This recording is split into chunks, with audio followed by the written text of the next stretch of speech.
aşkına kurban.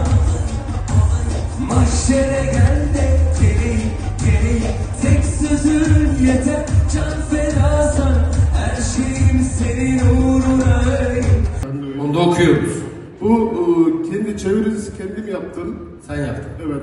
Helal olsun. Kocaman alkış. Türkçe sanat. Algılar.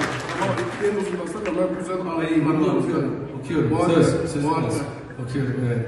Bir de o mu var? O ne abi? Bu Kırgız kalpağı. Bunda bir klibinizde giyen... Tak kafama onu benim. Kafama tak onu.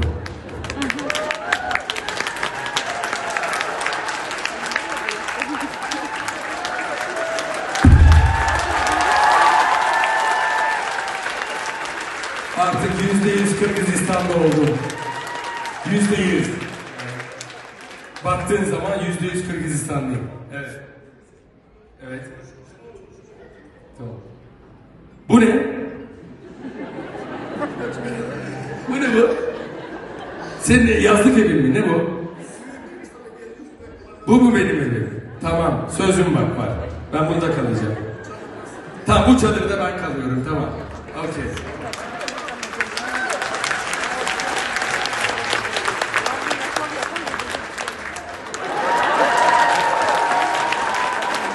Fotoğraf çekmek isteyen varsa çeksin abi.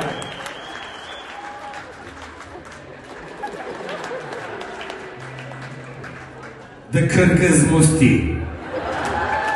Musti the Kırgız.